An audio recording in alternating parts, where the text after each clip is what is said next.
Welcome to our channel. నేను మీ Prashanth. Game changer pre release business ఏ విధంగా ఉండబోతుంది, బాహుబలి రేంజ్లో ఉండబోతుంది అని చెప్పేసి కూడా వైరల్ అవుతుంది. మరి నిజానికి అంతా బీట్ చేస్తుందా, అసలు అంతా ఉంటుందా?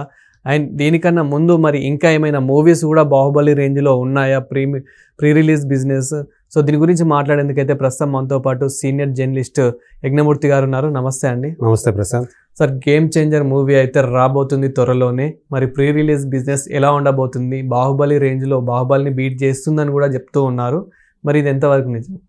10వ తేదీ అంటే సంక్రాంతి సీజన్లో మొట్టమొదటి సినిమాగా 10వ తేదీ గేమ్ చేంజర్ రిలీజ్ కాబోతోంది. ముగ్గురు అంటే తమ తమ రంగాల్లో టాప్ అన్నదగ్గ ముగ్గురు కలిసి ఈ సినిమా చేశారు. ఒకరు గ్లోబల్ స్టార్ అయినటువంటి రామ్ చరణ్, ఇంకొకరు దేశంలోనే టాప్ డైరెక్టర్స్లో ఒకడైనటువంటి శంకర్, అలాగే తెలుగులోనే కాకుండా దేశంలోనే one of the top producers అయినటువంటి దిల్ రాజు. సో వీళ్ళ ముగ్గురి కలయికలో వస్తున్నటువంటి సినిమా కాబట్టి గేమ్ చేంజర్ మీద అంచనాలు అసలు ఎక్కడో ఉండాలి, కానీ ఆ స్థాయి అంచనాలు కనిపించట్లేదు, ఆ హైప్ కనిపించట్లేదు, ఆ బజ్ కనిపించట్లేదు అనేటువంటి ఒక మాటలు అయితే మనకు వినిపిస్తున్నాయి. తమిళంలో యాక్చువల్గా శంకర్ గారు అంటే తమిళంలో వాళ్ళకి ఎంత పెద్ద డైరెక్టరో మనం ప్రత్యేకంగా చెప్పాల్సిన పనిలే.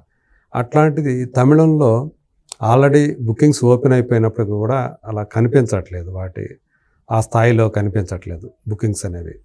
హిందీ బెల్ట్లో కూడా అంతే, హిందీలో కూడా ఆల్రెడీ ఓపెన్ అయిపోయినాయి. ఇప్పుడు మనం ఇది మాట్లాడుకునే టైంకి ఇంకా తెలుగులో ఇంకా బుకింగ్స్ ఓపెన్ కాల. అవును, ఇవాళ అంటే ఇది ఇప్పుడు 8వ తేదీ ఈరోజు. అది చాలామందికి ఆశ్చర్యాన్ని కలిగిస్తుంది. మామూలుగా అయితే ఈ పాటికప్పుడు ఓపెన్ అవ్వాలి. కారణం ఏంటంటే టికెట్ రేట్లు పెంచే విషయంలో ఇంకా ఇంతవరకు గవర్నమెంట్ నుంచి గ్రీన్ సిగ్నల్ రాలేదు. దిల్ రాజు చివరి నిమిషం దాకా ప్రయత్నం చేస్తున్నాడు, అందు గురించి ఇంకా బుక్ మై షోకి ఇంకా ఇవ్వలేదు అనేది ఒక మాట వినిపిస్తుంది. మరి ఏపీలో ఎలా ఉంది సార్? నార్మల్గా ఏపీలో ఆల్రెడీ మనకు తెలిసి 4వ తేదీ జీవోనే వచ్చేసింది అక్కడ. అవును. సో అక్కడ మల్టీప్లెక్స్లో 175 రూపాయలు, సింగిల్ స్క్రీన్లో 135 రూపాయలు పెంచడానికి గవర్నమెంట్ జీవో జారీ చేసేసింది. పైగా బెనిఫిట్ షో అయితే 600 రూపాయలు టికెట్ పెట్టింది, దానికి అనుమతి ఇచ్చింది. మొదటి రోజు బెనిఫిట్ షో 1 గంటకి అర్ధరాత్రి పడుతుంది, తర్వాత 6 షోస్ పడుతున్నాయి మొదటి రోజు, అది కాకుండా బెనిఫిట్ షో కాకుండా. అలాగే 2వ రోజు నుంచి 14వ రోజు దాకా 5 షోలు రెగ్యులర్ షోతో పాటు ఇంకొక అదనపు షో ఒకటి గ్రీన్ సిగ్నల్ ఇచ్చేసింది. చాలా ముందుగానే వచ్చింది, అది కూడా ఒక స్ట్రాటజీ ప్రకారం ఆయన ఏపీ ప్రభుత్వం నుంచి జీవో తెప్పించుకున్నారు. దాన్ని చూపించి ఇక్కడ తెలంగాణలో కూడా షోస్కి, అదనపు షోలకి, అలాగే టికెట్ రేట్లను పెంచుకోవడానికి కొంచెం ఉపయోగపెట్టుకోవచ్చు అని చెప్పేసి ఆయన అనుకున్నారు. కానీ రేవంత్ రెడ్డి గారు ఇప్పటిదాకా ససేమిరా పెంచడానికే లేదు అని చెప్పేసి అన్నారు. అందు గురించే ఇప్పటిదాకా కూడా బుక్ మై షోలో ఇంకా సేల్స్ అనేది ఇంకా మొదలు పెట్టలేదు, అడ్వాన్స్ సేల్స్ అనేది మొదలు పెట్టలేదు. సో అది ఏ క్షణమైనా రావచ్చు. దానికి సంబంధించి అదనపు షోలకైతే ఏమన్నా పర్మిషన్ ఇవ్వచ్చు అని చెప్పేసి అనుకుంటున్నారు, కానీ ఈ టికెట్ల రేట్లు మాత్రం పెంచే అవకాశం లేదు. బెనిఫిట్ షో అయితే అస్సలు డిస్కషనే లేదు, ఇచ్చే అవకాశమే లేదు. అంటే నార్మల్గా మనకి ఏపీలో చూసుకున్నట్లయితే కనుక 1కి ఉంది బెనిఫిట్ షో. మరి ఇక్కడ ఎప్పుడు స్టార్ట్ అవుతుంది షో?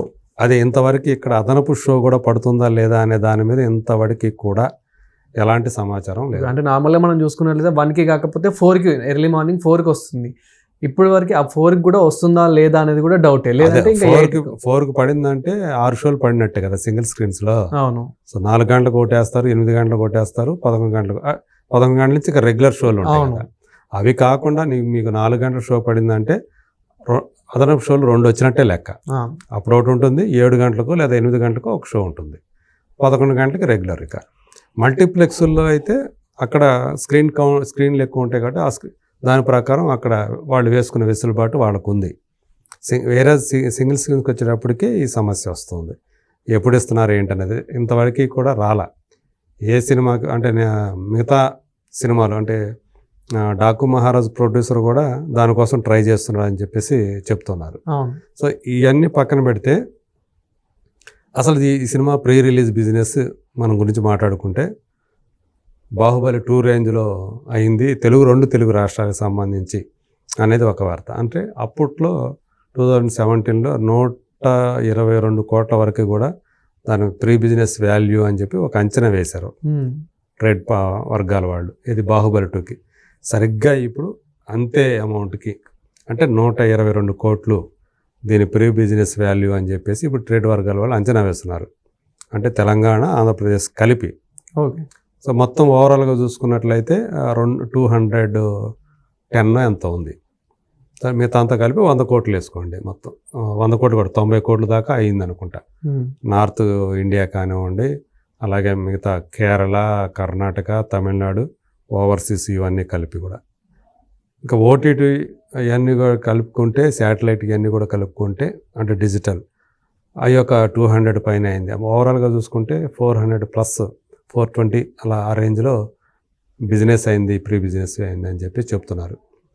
సో అంటే మొత్తం మనం ఇప్పుడు చెప్పుకుంటే 210 220 అయింది. ఇది థియేట్రికల్గా. అవును. అందులో 122 ఇది ఇక్కడ తెలుగులో. సో మరి మొత్తం ఓవరాల్గా కూడా మీరు అడిగారు కదా, దీన్ని ఏ ప్లేస్లో ఉంది ఏంటి అంటే, హయ్యెస్ట్ మనకు తెలుసు పుష్ప 2 టాప్లో ఉంది. అది 213 కోట్లు 2 తెలుగు రాష్ట్రాలకు కలిపి అనేది మనకి అందుతున్నటువంటి సమాచారం. ఇంకా దాని తర్వాత ప్లేస్లో అయితే RRR, అది 191 కోట్లు. అలాగే థర్డ్ ప్లేస్లో ఉన్నటువంటి కల్కికి 168 కోట్లు, సలార్కి 145 కోట్లు. అంటే వీటికంటే 4 సినిమాలు పైన ఉన్నాయి అన్నమాట. తర్వాత బాహుబలి 2, ఇప్పుడు మళ్ళీ గేమ్ చేంజర్, ఇవి 122 కోట్లు అయినాయి అని చెప్పేసి చెప్తూ ఉన్నారు. అంటే 5-6 ప్లేసులు ఈ రెండింటి అనమాట. దాని తర్వాత సాహో ఉంది, అది 1 కోటే తేడా, 121 కోట్లని. ఆదిపురుష్ అయితే 120 కోట్లని. ఇట్లా మనకు అందుతున్నటువంటి సమాచారం. ఓకే. సో దీనికంటే ఒక 4 సినిమాలు పైన ఉన్నాయి. యాక్చువల్గా అయితే ఇది ఇంకా ఎక్కువ ఉండాల్సింది నిజానికి. వాటి ప్రస్తుతం దానికి ఉన్నటువంటి ఆ హైపు ఆశించిన రీతిలో లేదు కాబట్టే కొంచెం తక్కువగా ఉందని చెప్పాలి. అంటే పుష్ప 2 అనేది అసలు అందనంత ఎత్తులో ఉంది, మోర్ దాన్ 200 crores అది వెళ్ళి ఉంది. ఇది 122 దగ్గర వచ్చింది, ఆగింది అని చెప్పేసి చెప్తున్నారు. ఇప్పుడు ఆ 122 crores అయినా రావాలి అంటే వీళ్ళకి ఎంత రావాలి, దానికి డబుల్ రావాలి గ్రాస్. అంటే 240 కోట్లు గ్రాస్ రావాలి. సో దానికోసం అది రావాలంటే టికెట్ల రేట్ల పెంపు కూడా చాలా ముఖ్యమైన పాత్ర వహిస్తుంది తెలంగాణలో.